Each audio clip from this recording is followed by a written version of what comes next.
Olá, pessoas queridas, que Jesus possa iluminar os nossos caminhos hoje e sempre. Nossas preleções estão sendo extraídas do livro Caminho, Verdade e Vida, que é psicografada por Francisco Cândido Xavier, editada pelo Espírito de Emmanuel. A de hoje não seria diferente. Nós vamos falar sobre o capítulo 163, 163, a qual o título é Não Crer. Então, vamos fazer uma pequena leitura, com a permissão de vocês, para a gente poder adentrar nesse assunto que diretamente o dedinho é apontado para nós. Então, vamos lá. Não crer. Mas quem não crer será condenado. Essas palavras são de Jesus e está contida no Evangelho de Marcos, no capítulo 16 e no versículo 16. Os que não creem são os que ficam. Para eles, todas as expressões da vida se reduzem em sensações finitas, destinadas à escura voragem da morte. Os que alçam o coração para a vida mais alta estão salvos. Seus dias de trabalho são degraus de infinita escada de luz. À custa de valoroso esforço e pesada luta, distanciam-se dos semelhantes e, apesar de reconhecerem as próprias imperfeições, classificam a paisagem em torno e identificam os caminhos evolutivos. Tomados de bom ânimo, sentem-se na tarefa laboriosa da ascensão à montanha do amor e da sabedoria.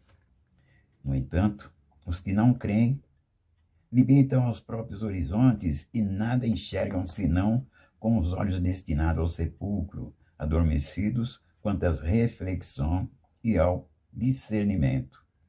Afirmou Jesus que eles se encontram condenados. À primeira vista, semelhante declaração parece em desacordo com a magnanimidade do Mestre. Condenados a quê e por quê? A justiça de Deus conjuga-se na misericórdia e o inferno sem fim é a imagem dogmática. Todavia, é imperioso reconhecer que quantos não creem na grandeza do próprio destino sentenciam a si mesmo as mais baixas esferas da vida, pelo hábito de apenas admitirem o visível. Permanecerão beijando o pó, em razão da voluntária incapacidade de acesso a planos superiores, enquanto os outros caminham para a certeza da vida imortal. Não crer. Mais uma vez eu vou ver essa parte, mas quem não crer será condenado. Então, Emmanuel nos convida a refletir sobre essa frase, onde nós vamos questionar, porque sabemos que Jesus é o nosso mestre, é nosso irmão, e ele é de uma bondade infinita. Ele jamais ia condenar alguém, e Deus também jamais ia condenar alguém. Mas essa é a linguagem que nós entendíamos lá atrás. Hoje em dia sabemos que não é assim. Hoje em dia nós sabemos que a nossa fé, a nossa crença é aquilo que nos rege. Quantas coisas nós não fazemos, quantas coisas nós não realizamos, porque a nossa visão já está mais dilatada. Nós sabemos que não estamos aqui para nascer, crescer e morrer. Sabemos que tem algo preparado para a gente em outras vidas. Se assim não fosse, Jesus não ia insistir na vida pós-morte.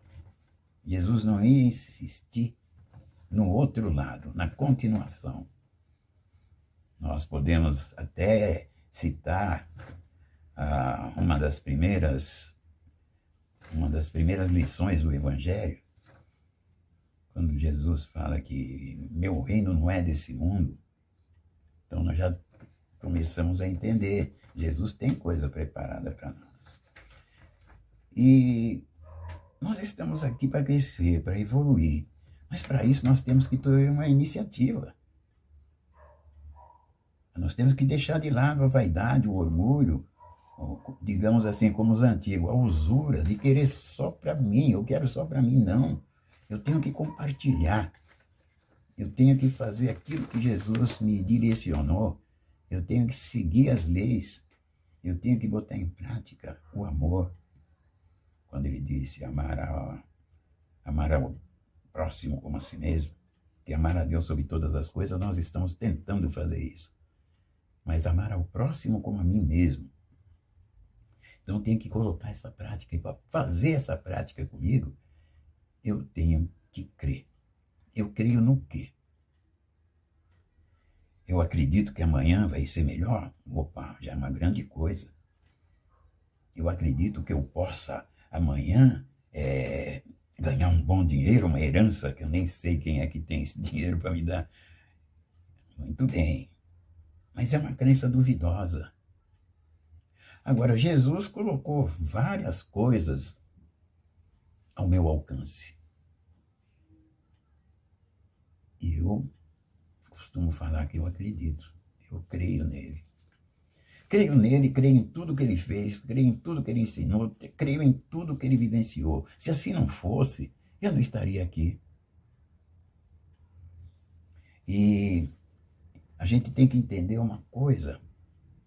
A responsabilidade que nós temos de falar sobre o crer, sobre o acreditar, sobre o confiar, sobre a fé. Temos que ter um discernimento muito grande, porque, para início de conversa, eu estou aqui falando e sou o primeiro a ouvir. E quando eu falo, sou o primeiro a falar e o primeiro também a ouvir, eu tenho que colocar em prática. Eu já tenho que estar praticando tudo isso que eu falo, que é para minhas palavras terem coro. Para as pessoas, quando me verem falando, chacoalharem a cabeça, porque o que eu falo, eu faço. O remédio que eu tomo, eu passo a receita, mas eu já tomei o remédio. Nem todos vão poder tomar do mesmo remédio. A gente só toma o remédio na hora da necessidade. E não é todo mundo que tem o mesmo mal. Então nós temos que crer sempre naquilo que Jesus nos mostrou, naquilo que Jesus nos ensinou.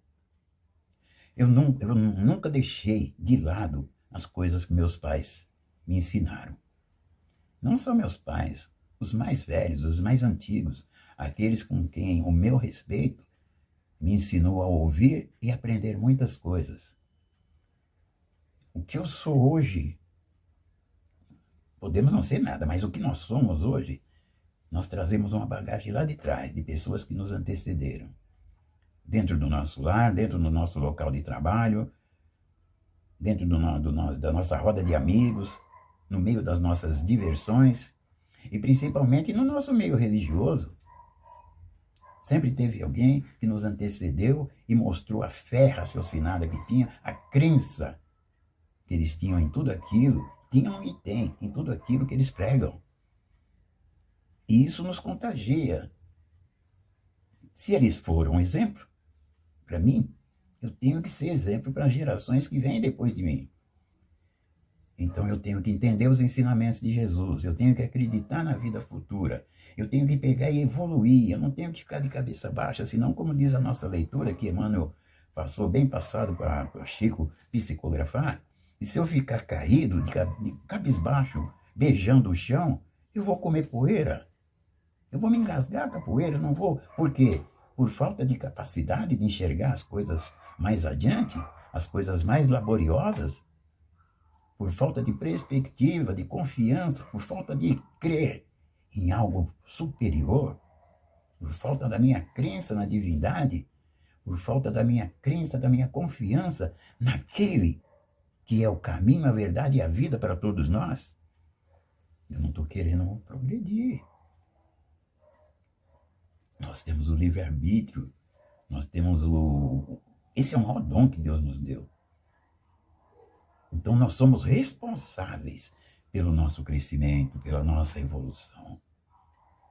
Nós somos responsáveis por tudo isso, por evoluir. E quanto mais nós evoluirmos, mais felizes ficam os espíritos que nos acompanham. Mais felizes ficam os nossos entes queridos que já partiram para o plano espiritual. Aqueles que vibram por nós diuturnamente para que a gente continue nessa caminhada. Então, não vamos fazer não vamos entrar naquele marasmo de não ter fé, de não confiar. Então, para a nossa reflexão de hoje, aquelas que ficam para a nossa vida, nós vamos entender que a crença é uma lâmpada amiga cujo clarão é mantido pelo infinito sol da fé. O vento da negação e da dúvida jamais consegue apagá-la. A descrença, contudo, só conhece a vida pelas sombras que os seus movimentos projetam e nada entende além da noite e do pântano a que se condena por deliberação própria. Está mais do que explicado. Se nós não nos preocuparmos e andar um pouquinho mais adiante, nós estamos cavando o nosso próprio buraco. Nós vamos entrar numa escuridão da qual vamos lutar muito para poder sair. E já pensou? A gente ter que pegar, passar para o outro lado na hora do desencarne, chegar lá na frente, Jesus ou os espíritos superiores e falar: seu José, você vai ter que voltar porque você entendeu tudo errado. Você tinha tudo na mão. Você vai voltar. Já pensou voltar para fazer tudo de novo? E o tempo lá é outro. Dizem que a fila para o reencarne é enorme. Eu tenho 70, já vou fazer 71 anos. Nossa Senhora, será que eu tenho que voltar e ficar mais 71 anos para fazer tudo aquilo que eu tive oportunidade de fazer e não fiz? Então, vamos pensar nisso com muito amor, com muita devoção e com muita crença.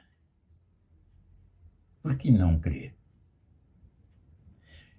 É isso que tínhamos para hoje. Espero que todos tenham entendido o recado. Fiquem todos com Deus e obrigado por mais esta oportunidade, que possamos deixar viva a nossa crença.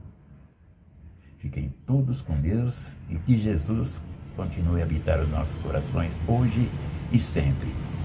Muito obrigado.